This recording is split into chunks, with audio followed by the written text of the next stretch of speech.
It's time now for the KC Ingram Show on WSTU. The opinions expressed are those of the program host and guest and not necessarily those of WSTU. WSTU does not endorse products that may be mentioned. Any reproduction or retransmission of this broadcast is strictly prohibited without written consent of WSTU. It's time to call in with your questions and comments at 220-9788, 220-WSTU. And now, here's KC Ingram. Tired of lines at the boat launch, sun damage, or not using your boat because of the hassle? Call Meridian Marine and Yacht Club because we do all the work so you can enjoy your boating lifestyle. We store your boat inside, launch it with a wash with just 30 minutes notice, and rinse it down before putting it back. Need new electronics, service, detailing, bottom paint? No problem. Our experienced certified techs will make sure your boat is in tip-top shape and ready to head to the sandbar, fishing, or the Bahamas. Call us up at 772-221-8198. That's 221-8198, or visit us online at meridianmarina.com. Just want to remind everybody that if you want to be made aware of the special topic and guests that are coming on, I do have a weekly email now that I will send out that topic and those guests. So you can just sign up at the kcingramshow.com and make sure you are notified ahead of the show. Also want to let listeners know and remind them that the Nurses Take Florida are having a rally in Fort Lauderdale. It's an informational rally for safe staffing, and it's October 3rd. So it's 2 days from now. And you can call 954-577-9696, and that's at the Staybridge Suites in Plantation, and you can reserve a room there. Join them. Again, that's October 3rd, and they're going to be arriving there about 8:30. So look them up if you're in the Fort Lauderdale area. Really important topic, safe staffing for nurses. So tonight, I'm actually really have been looking forward to this show because we talk politics a lot here and we talk some serious issues, but tonight's going to be a lot of fun. And there's something really special about tonight, and that is it's 4-H. And this is one of the largest youth programs in the United States. And by the way, I was in 4-H, so it resonates very deeply with me. And I'm so excited that to my very right here, I have Natalie Parkell, and she is the 4-H program coordinator and promoter. Next to her is Martin County 4-H Association's vice president and county council president, Evelyn Howe. And on the far end, Association Chair David Hafner, who's already checked in on our Facebook Live. So you know what? He'd like to hear from you as well. And as a matter of fact, Karen Ray says, woohoo, and Dave Hafner. So they're out there already. So let me start. Evelyn, I'd like to start with you because this is such a special program. Tell me a little bit about why you joined 4-H. I joined 4-H because I knew people that were in it when I was young. I have been in 4-H since I was 6, and I know that it's brought a lot of opportunities to people. And being young, it was like kind of hard to understand that. But as I've grown older, like I've seen it, and it's just a really great thing. And it's something I'm very passionate about. Did you make a lot of new friendships as well along the way that you wouldn't have otherwise? Yes. Some of my best friends I've made in 4-H. And yeah, lots of friendships are made. It's a very creative and a wonderful organization. So, Natalie, tell us where 4-H started. How long has it been around? I said it's been around a long time. How long is that? Well, we just passed our 110-year anniversary. 1902, it was first started in the beautiful state of Ohio, and back then it wasn't quite. We didn't have the green clover that we have now. It was called the Tomato Club or the Corn Growing Club. And the actual clover logo started in about 1910. So it spread throughout the United States. It is now in all 50 states. And I think the approximate number as we speak is 6 million youth ages 5 to 18. So it's administered throughout the United States with funding from the United States Department of Agriculture. It's passed down through all of what we call land grant universities, which the University of Florida, of course, in Florida is our land grant university, along with Florida Agricultural and Mechanical University, which is in Tallahassee. So those two universities are the funders and the organizers, and I represent the faculty member in Martin County that is the 4-H county agent. And that's how come we're here. And here in Martin County, tell us a little bit about how many youths are in 4-H right now. And again, you had said from 5 to 18 is when they're the age limit for 4-H. What do youth do here in the county to become part of 4-H? Well, we've got lots and lots of different opportunities. And I would say that the mainstay for all of 4-H throughout the United States are what we call community clubs. And community club leaders, much like the nice gentleman to, well, I guess he's nice, to the right side of me, is one of our club leaders. So he'll be able to speak to you a little bit more about that club experience. But it's an organized club that meets in the evenings and weekends, and youth of any age really are able to join this community club, typically based in our cities or towns. So Indiantown has clubs, and Hobe Sound and Stewart, Palm City. There's a lot of different locations where these clubs will meet. And the youths that are involved generally select a topic of interest to them. So in Evelyn's case, she is really interested in livestock, and her favorite animal, I believe, is okay. We've got the cows. Cows represented. Yes, they are. So for example, Evelyn would engage in a project, and it's a minimum of a 6-hour project that spans over several weeks or several months. It depends on the type of the project that the youth decides to engage with. And there's a long and involved process. There's a record book which is kept, which is submitted at the end of the project. And in her case, she also has the bonus opportunity of being able to show her livestock at our Martin County Fair. It's really where they're showcasing the end of the project for that year is at the fair, and you compete in different classes with your cow or your horse, whatever the animal happens to be. There's sheep there. I mean, rabbits, all kinds of things. Right. We also have but opportunities for arts and crafts, baked goods, visual arts. There's public speaking and demonstrations. So there's important. Citizenship and leadership opportunities for youth that want to go on to, say, for example, 4-H legislature in Tallahassee, to actually witness the legislature in action. It's really incredible. So just today I left a Lego and robotics club meeting that is involved with that science and technology angle. So we have a little bit of engineering starting at the very youngest ages with Lego. And as the youth advance through their projects, they're able to get a little more complicated and then compete on a nationwide level for the robotics. So there's a little bit of everything for everyone. And I think that's what's really important is it's not just rural homes, it's also urban homes. So any child really of any interest, and that's the great thing about 4-H, it covers so many different topics. Archery. There's another one. So, I mean, when I was in 4-H, I don't know if they still do it anymore, but sewing and knitting, it covered so many topics, and that may be a passé thing. We do it in my club. Do you? Okay. We cover It's an important thing. It was fun to learn, So 4-H is for everybody. You don't have to have an animal, but if you do, it's fabulous.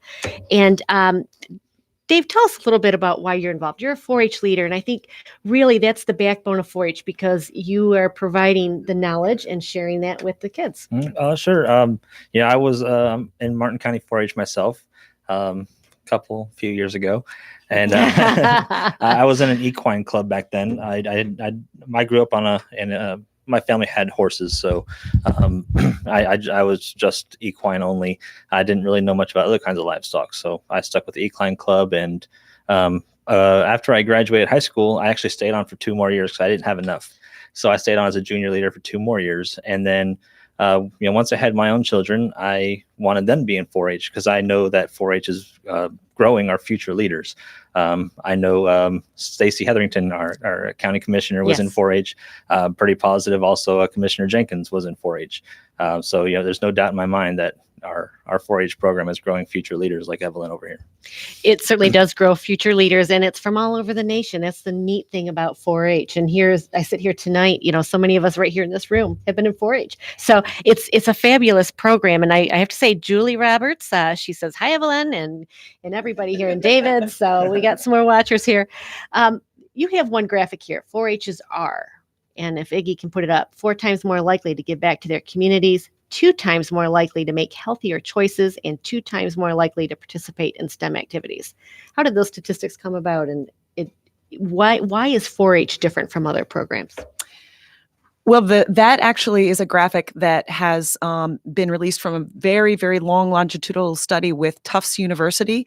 The National 4-H Council has been doing some research because as we are from a land grant-based institution in the University of Florida, everything that we supply as far as curriculum materials is underpinned by research and peer-reviewed curriculum elements. So the main core of what 4-H does is learning by doing. So we use the experiential learning model. It's an educational model based on the experience of a youth, typically hands-on, because that engages the mind, the body, and the rest of the individual itself.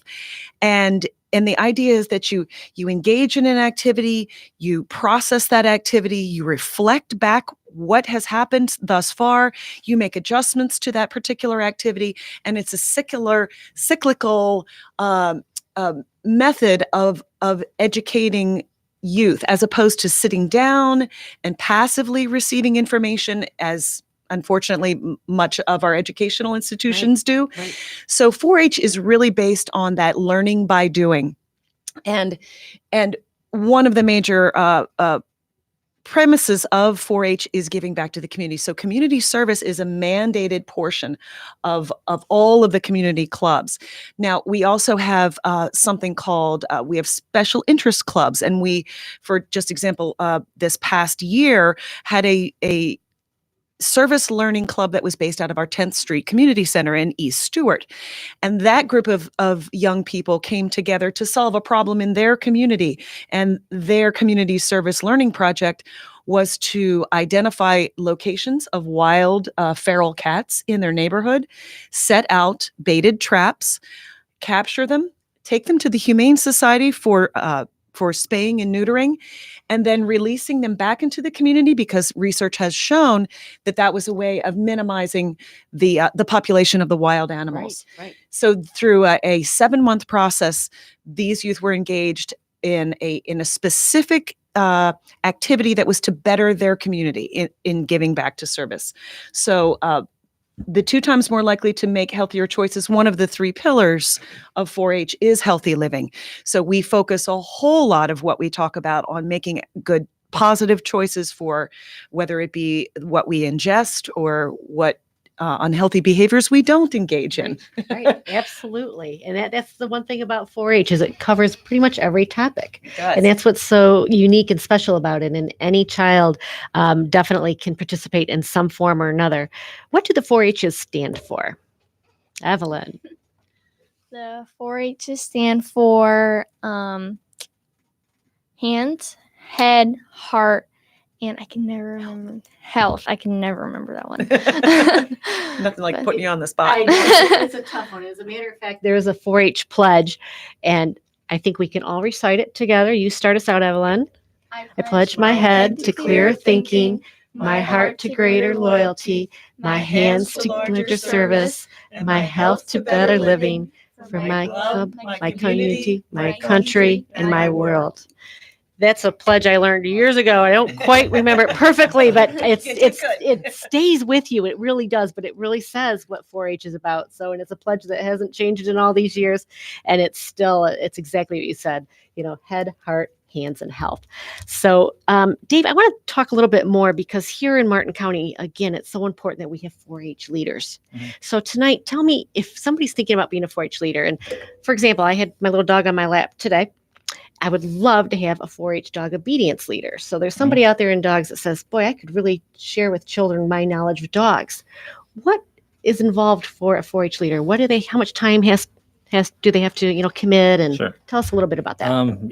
Honestly, there is definitely a lot of time to being a leader. You have to have a passion for it, because not only do you have at least a once a month meeting, but then there's in between, making sure that your club has what they need.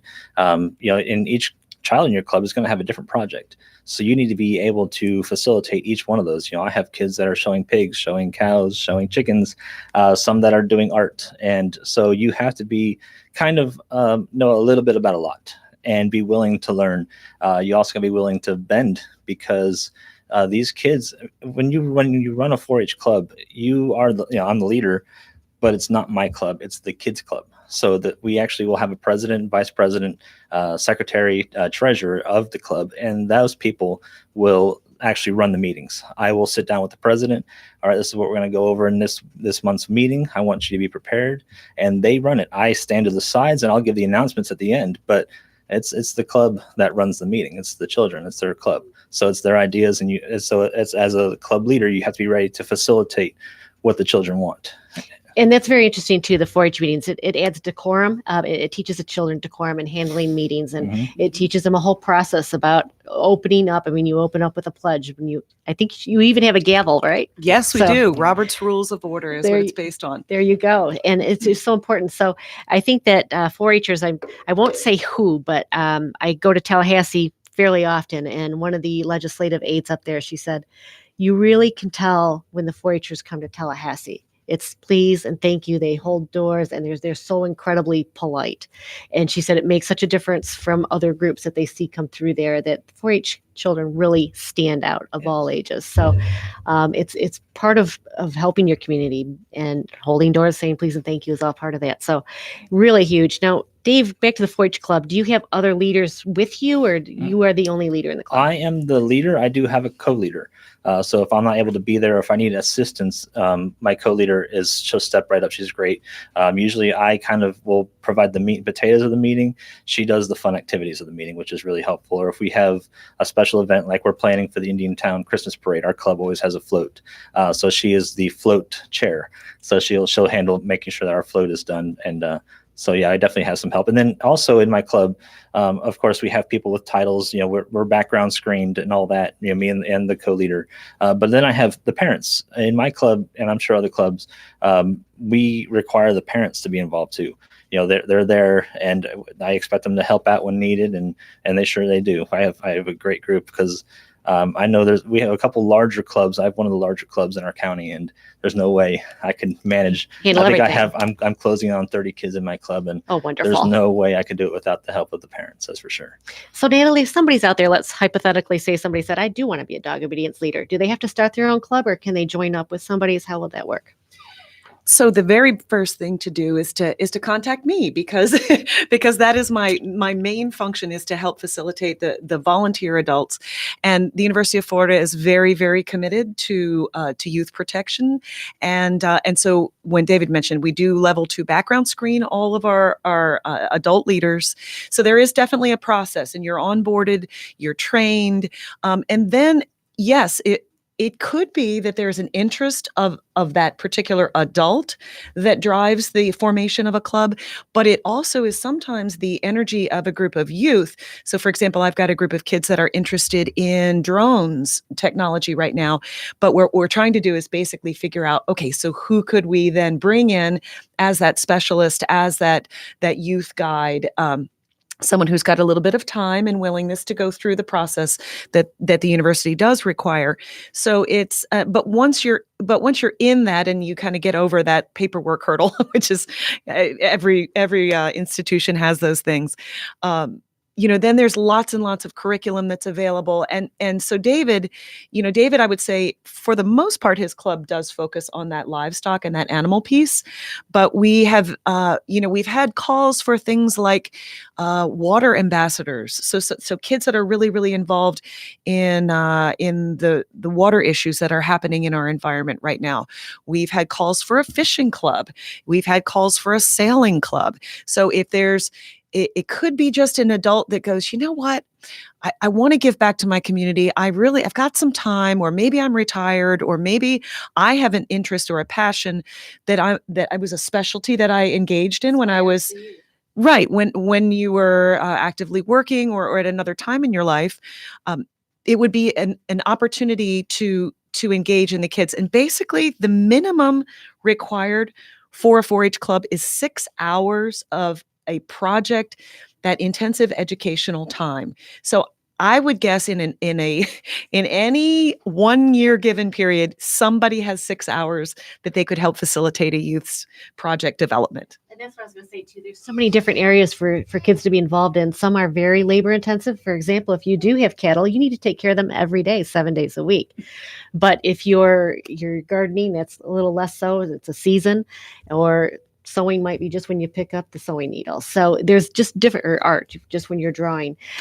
So there's definitely different levels of involvement, but every bit helps. And Evelyn, I want to ask you, and I want to let folks know that this 4-H program is so important, and it shaped my life. And Natalie, you're absolutely right. It shapes future leaders' lives. And that's something we probably should have done, is look at the background of how many people were in 4-H that are national leaders now, because I know there's a lot of them. Mm-hmm. But it's just so important. But Evelyn, do you get a chance to meet kids outside of the county? Does 4-H allow you to meet kids from other states or in other parts of Florida? Yes. Actually, our county council is going to be hosting a lunch, and we're going to get together with people outside. So, like, not outside of the state, but just, like, more, yes, district. And so it'll be really fun because we've never met them, and it's, like, a chance to grow and see what they do and, like, what their interests are, because not everyone is interested in, like, cattle or something. Different from different districts. They bring different levels of, like you said, of interest. So it's a collaboration of great minds from all areas, which I absolutely love. I don't want to leave the air today yet before we talk about National 4-H Week, which is starting on the 6th of this month. So tell us a little bit about that.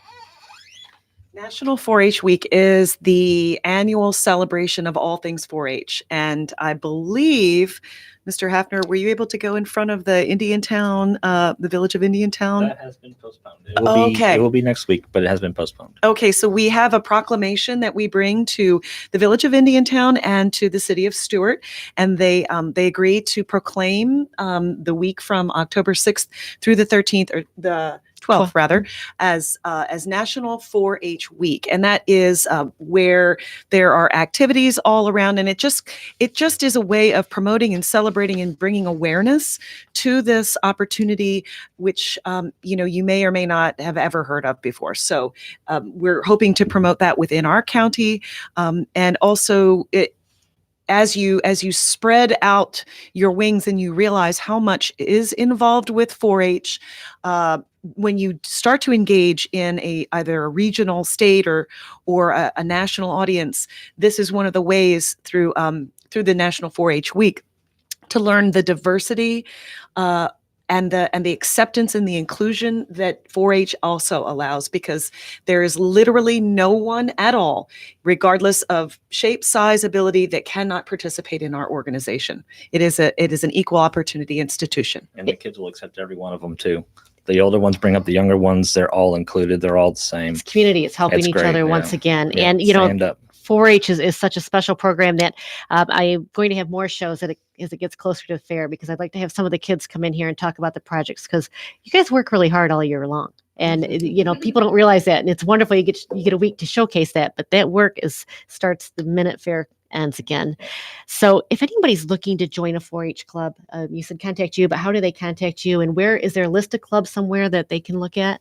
We got just about a minute left. Right now we have, we just started out our 4-H year every September 1st, rolls over the brand new year. You may call the University of Florida Extension office in Stuart. My personal, the phone to my office is 419-6965.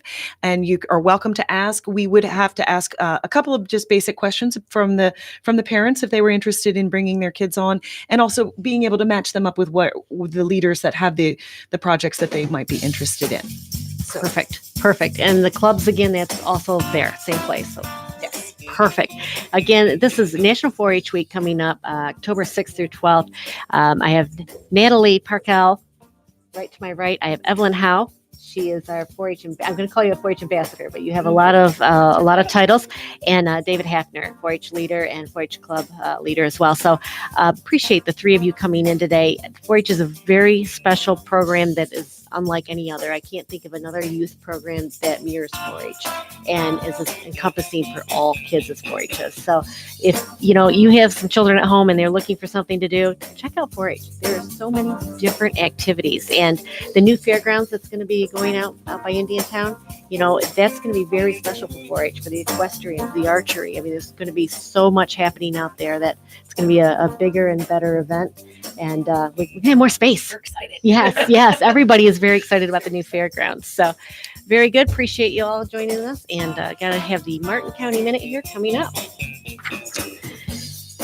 We all know now that Florida legislature passed a bill during the last session that bans texting while driving, and police have been handing out warnings left and right.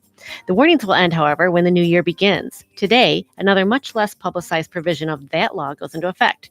Drivers may not use their phones at all while driving through either a school zone or a work zone, so don't be tempted to answer that ringing phone.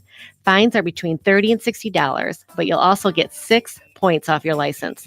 The author of the bill, State Rep. Emily Slassberg, a Democrat from Boca Raton, filed another bill this week to strengthen the anti-texting law even stronger. The new bill will go before the 2020 legislature in an attempt to make it illegal for motorists to operate vehicles while manually holding or otherwise touching a wireless communication device. If you want to keep track of that bill, it's House Bill 249. The News Minute is brought to you by our WSTU 1450 radio audience, by Martin County Currents, your alternative source of local news. Thank you, Barbara Cloudis.